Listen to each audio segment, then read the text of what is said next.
Shalom guys, di sini kami akan presentasikan tentang sumatif ekonomi, yaitu simulasi wirausaha kami. Perkenalkan, nama saya Yohana. Nama saya Joel, nama saya Roland. Pertama itu ada pengenalan bisnis. Produk kami bergerak di bidang itu makanan.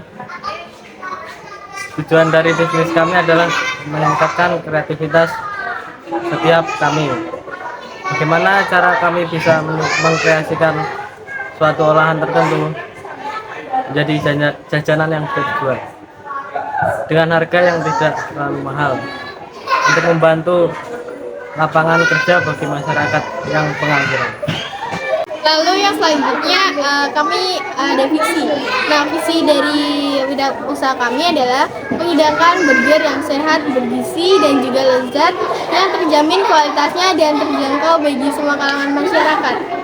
Lalu untuk mencapai misi tersebut dibutuhkan misi, yaitu yang pertama membuat burger dengan bahan yang segar dan berkualitas. Lalu memberikan penawaran harga yang menarik melalui promo dan juga diskon. Yang selanjutnya selalu menjaga kesegaran dan kebersihan burger. Nah, yang keempat memberikan pelayanan yang cepat dan terbaik. Target pasar dan analisis pesaing. Yang menjadi target bisnis kami adalah orang dewasa, anak kecil, dan pemuda. Karena bisnis kami banyak digemari oleh kalangan ini. Pesaing yang kami analisis kemungkinan tidak ada karena produk kami berbeda dan kami juga telah mengembangkannya dari produk yang lain. Lalu yang selanjutnya ada implementasi. Nah, pemilik dan pendiri dari perusahaan ini adalah kita, yaitu Roland, Jojo, dan saya Yohana. Dan awal modal yang kami butuhkan itu tidak terlalu banyak, sehingga kami memutuskan untuk iuran atau patungan dari setiap anggota sebesar 10.000, dan kami tidak memerlukan untuk tenaga kerja karena kami sudah cukup. Tapi nanti ketika usaha kami sudah berkembang luas, kami membutuhkan tenaga kerja yang banyak tambahan, dan lokasi bisnis yang kami perlukan adalah ruko atau toko di daerah yang ramai, sehingga kami butuh untuk menyewa ruko. Jadi produk kami ini memiliki beberapa kelebihan, mulai dari bahan-bahannya. Kenapa kelebihan dari bahannya? Karena burger biasanya itu bahannya itu ada roti, sayuran, dan daging. Kelebihan dari burger kami ini, kami bisa menggantikan semua itu, kayak contohnya nih, rotinya bisa kita ganti dengan nasi. Kalau sayuran kan bahan dapur ya, jadi kita bisa temukan di dapur. Terus kalau misalnya daging, kita nggak punya daging, kita bisa ganti dengan nugget atau sosis warung gitu. Lalu selanjutnya manajemen keuangan. Di awal tadi di implementasi kita udah menjelaskan modal awal kami ketika kami membangun usaha. Tapi ini ada perencanaan dan pengelolaan kami, yaitu di mana kami itu akan mulai perusahaan kami dengan modal 50 juta karena kami harus memikirkan menyewa ruko, yaitu mungkin sebesar 2 juta per bulannya. Lalu kami juga harus membiayai seperti air bersih, listrik yang akan perkirakan per bulannya itu habis 1 juta.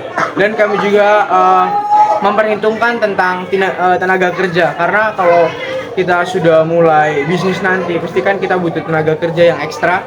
Jadi kami mengambil beberapa karyawan yang per bulannya akan kami gaji sebesar 2 juta. Dan juga kami perlu memikirkan tentang kendaraan ketika ada pesanan yang harus diantarkan. Jadi kami harus memikirkan kendaraan serta bensinnya yang kami perhitungkan per bulannya sampai 200.000. Dan kami harus menyediakan juga uang untuk jaga-jaga atau uang servis motor, yaitu sekitar 10 juta. Dan ini tidak patok per bulan tapi per rusaknya.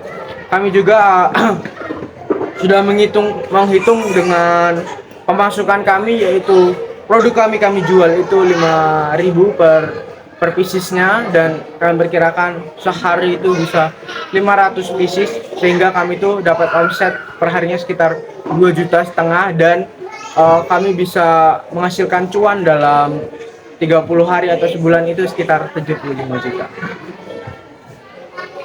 Dan juga produk kami ini dipasarkan ini melalui poster yang akan kami bagikan di sosial media.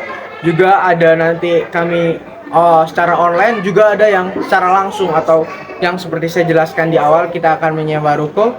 Dan produk kami ini berpotensi sekali di kalangan-kalangan anak kecil, dewasa, remaja, dan kami akan memilih tempat di perkotaan dan di taman-taman gitu. Lalu yang selanjutnya ada keterlibatan dan responsif terhadap pasar. Kami aktif dalam merespon permintaan dan juga umpan balik, yaitu dengan cara yang pertama, menyusun tim kerja yaitu membagi dengan shift siang dan juga shift malam. Yang kedua, memaksimalkan kinerja karyawan.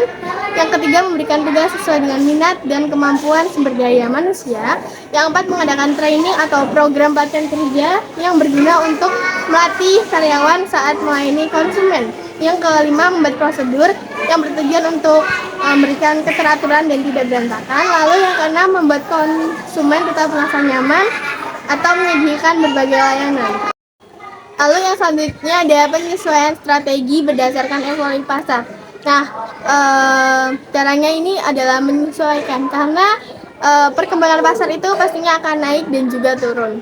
Nah, untuk itu kami memerlukan inovasi atau berinovasi untuk menyesuaikan perkembangan tersebut.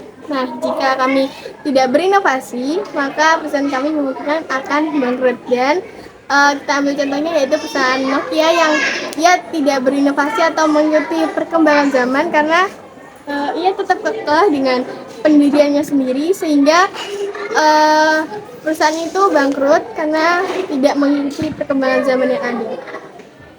Terima kasih, sekian dari kami. Semoga bermanfaat dan Yesus memberkati.